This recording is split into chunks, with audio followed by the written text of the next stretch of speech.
The year is 2101, and Captain Eric Lawson has been leading Phoenix Squad into countless battles and countless deaths for what seems like an eternity.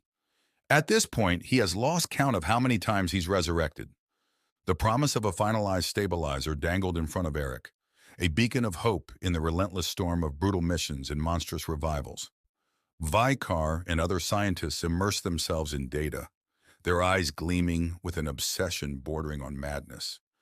Meanwhile, while the scientists had been administering early interactions of the stabilizer, helping to slow and reverse some of the soldiers' deterioration, Eric continued to lead Phoenix Squad into the heart of darkness, each victory exacting a toll on his soul, leaving it in decaying fragments. The recruits under his command metamorphosed with terrifying efficiency. Sarah, the girl who'd appeared so vulnerable on that first day, now a sergeant, has wielded death with cold precision. Eric was not surprised due to her lineage. Now, as he surveyed his squad, he saw in their eyes the reflection of his own despair, a darkness that not even the promise of stabilization could entirely banish. They were no longer the same, and neither was he. News of the Phoenix Squad rippled through the Federation ranks like Kaldathi plague. Some whispered of a game-changing weapon, a force that could shift the balance in the stalled interstellar conflict. Others murmured about moral decay, questioning the boundaries the Federation was all too willing to cross in their relentless pursuit of victory. The debate was fierce, the stakes high, and the cost immeasurable. Eric became a figure of both awe and terror. High-ranking officials looked at him with a calculating gleam. At the same time, ordinary soldiers whispered his name as if invoking a specter. His scant sleep became filled not just with his echoing screams, but with the accusation in the eyes of his old plague squad. One brutally cold dawn back on Earth, after a mission of particularly horrific efficiency, General Thorne summoned him. The old soldier, a man Eric admired despite everything, met Eric's now yellow eyes with a heavy sigh. "They're authorizing expansion," Thorne said, his words devoid of his usual bravado. It turns out that human DNA is quite ideal for the Lazarus Resurrection Project. And Project Phoenix, it's a success, in their opinion. A surge of nausea twisted within Eric. "A success," he repeated, his voice a sandpaper rasp. "General, we're breeding an army of the undead. How far is the Federation willing to fall before they realize what they've unleashed?" Their other attempts with different species have been, let's just say, met with unpredictable disasters. The general began. Humans have been the only species they have had a high success rate with. Thorne looked away, his weathered face etched with a weariness deeper than any battlefield scar. "We're at war, son," he finally said. "High-stake wars call for desperate measures. All we can do is try to keep sight of the line, however thin it's become." But Eric had seen firsthand how easily that line blurred, dissolved, ceased to exist altogether. He was no longer just a soldier, but the embodiment of a terrifying compromise, a grim reminder that even the most noble victories could be built on a foundation of monstrous choices. "But what about Sarah?" Eric's voice was almost a whisper. "What about her?" the general asked, puzzled. "She is her own woman and a soldier of the Federation, Lieutenant." General Thorne sighed as he leaned back in his seat. His gaze seemed far away now. When the Federation sent the orders down, there was no convincing her otherwise. She made her decision to join the Phoenix Project long ago. Days later, Vicar found Eric in an abandoned training room, a stark contrast to the usual sterile labs. Exhaustion hung off him in ragged waves, the shadows under his yellowed eyes burrowing into his haunted, decaying features. "There's been progress," Vicar began, with a tremor in his normally precise voice.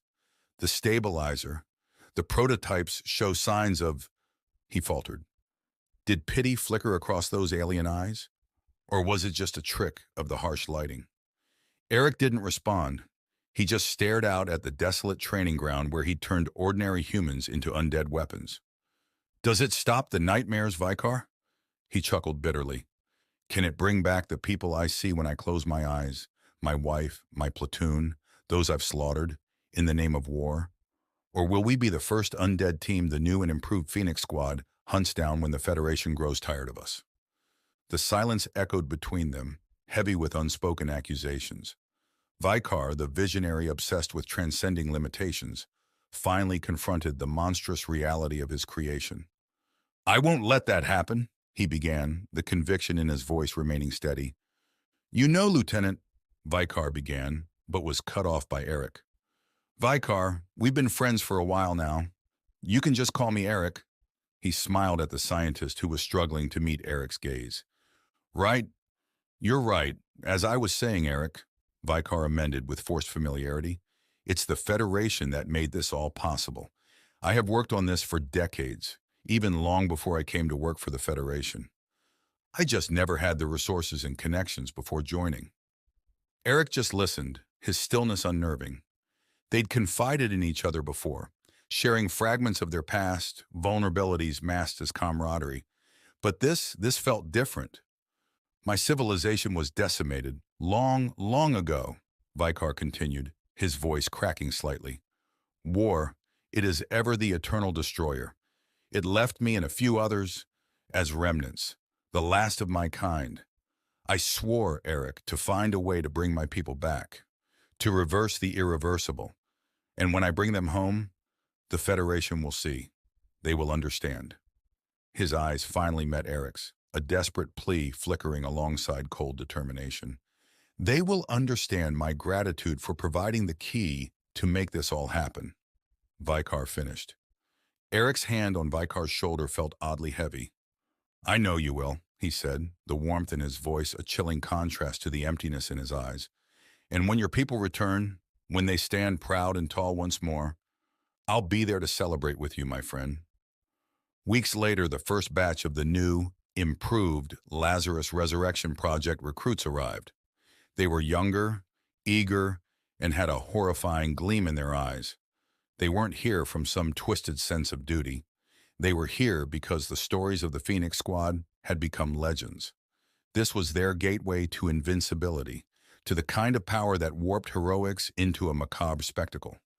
Eric stood before them, his monstrous form a warning he doubted they could grasp.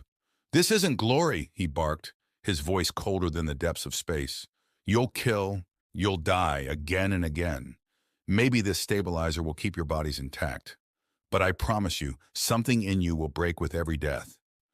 His warning fell on deaf ears. They saw a legend, not a man desperately clinging to his last frayed threads of humanity. Project Phoenix, born from desperation, was transforming into a perverse distortion of valor. The Federation reveled in their manufactured monster, blind to the fact that the true monstrousness was the emptiness in their hearts. Eric, trapped in a nightmare of his own making, was now the figurehead of this horrifying new age of warfare. The Federation held their weapon, honed into icy lethality. They didn't see how precariously he balanced on a razor's edge, ready to turn that weapon against the very forces that had made him. A desperate gamble fueled by guilt, loss, and the relentless embers of a twisted hope for redemption.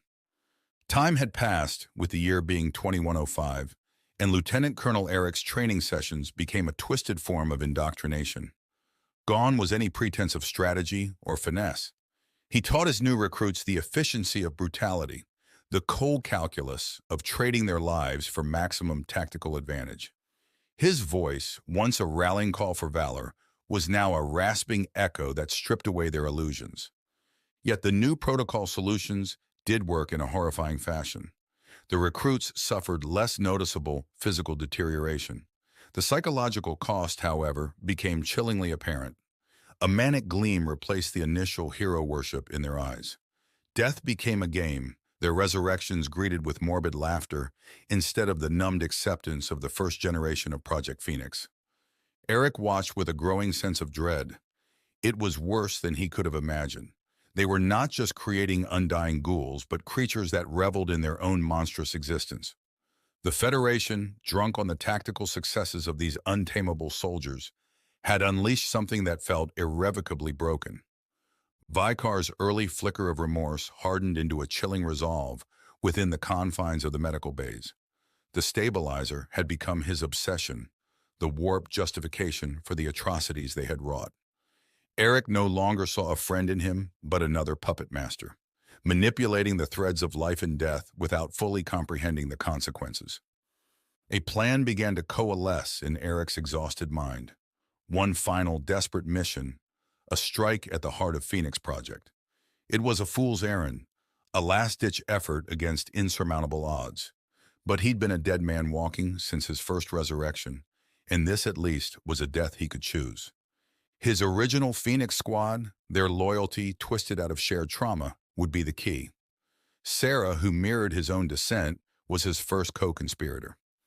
Due to her accelerated experience and overwhelming success throughout the years, she rapidly rose to the rank of Sergeant Major of their undead battalion and assisted in training the new recruits, playing her position well. Yet beneath her cold proficiency, she sensed the same gnawing dread, the growing awareness that they were pawns in a terrifying game. Then came the mission briefing. This was a high-value target with a maximum risk designation, a rogue facility where the next generation of the Lazarus Resurrection Project was being developed. One wrong move during this mission could trigger a cascading disaster with consequences far beyond their own expendable lives. The plan they concocted was reckless, reliant on surprise and absolute determination. It was a fitting end to the monstrous farce Project Phoenix had become. As they prepped for the mission, facing their own deaths yet again, Eric saw a flicker of something resembling the old camaraderie in his squad. Not the terrified recruits they once were, but the hardened, haunted remains of soldiers who had stared into the abyss and were now willing to step into it willingly. They left no messages, no goodbyes. Their disappearance would be its declaration of rebellion, a final defiant scream from the depths of the Federation's horrific creation. When the alarm blared in the rogue facility and the sterile corridors erupted into chaos, Eric felt a twisted sort of peace amidst the carnage. The Federation may have built a weapon, but never truly understood what desperation could forge.